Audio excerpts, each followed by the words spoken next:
ধর্মসাগর।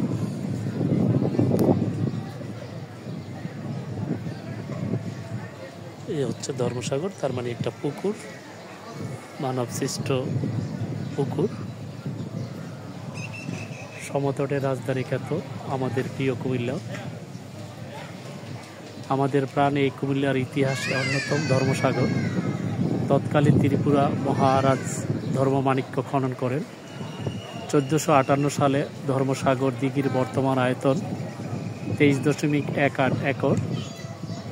রাজা মাণিক্য নিজে নামানুসারে দিঘিটির উৎসর্গের সময় তাম্রলিপি চয়ন করা হয়। চন্দ্রবংশেতে মহামাণিক্য নিপভর তান পুত্র শ্রী ধর্মমাণিক্য শশধর 1380 শতকের সোমবার দিনে শুল্ক পক্ষ ত্রয়োদশী মেঘ সংক্রমণে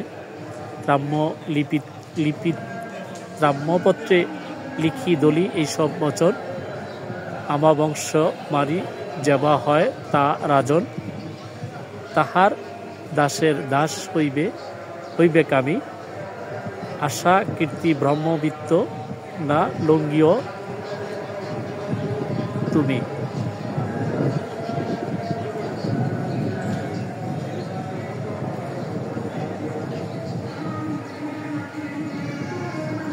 চন্দ্রবংশোদ্ভূত মহামাণিক্য সুধীপুত্রের শশধর শ্রী ধর্মমাণিক্য 1380 শতকে মেঘ সংক্রমক অর্থাৎ চৈত্র মাসের শেষ তারিখে সোমবার শুক্ল ত্রয়োদশী তিথিতে কৈথুকান্দির তুষ্ট বিপকক্ষে শস্য সমন্বিত ও ফল ফলাদি পূর্ণ 29 দ্রোণ ভূমি দান করেন।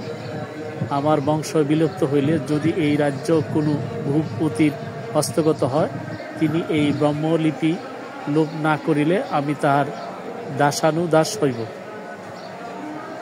এক সময় আমবাগানের গাছ কেটে পানীয় জলের সংকট লাঘবের মানবতার কল্যাণ নেই ধর্মসাগর।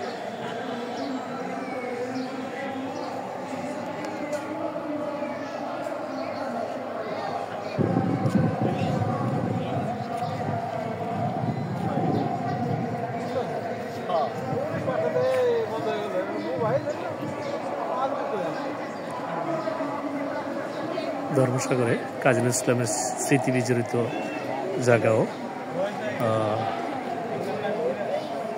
এখানে কাজী নজরুল ইসলামের কবি কাজী নজরুল ইসলামের কবি কাজী নজরুল ইসলাম ইনস্টিটিউট প্রতিষ্ঠিত হয়েছে। আমরা এখানে এসেছি।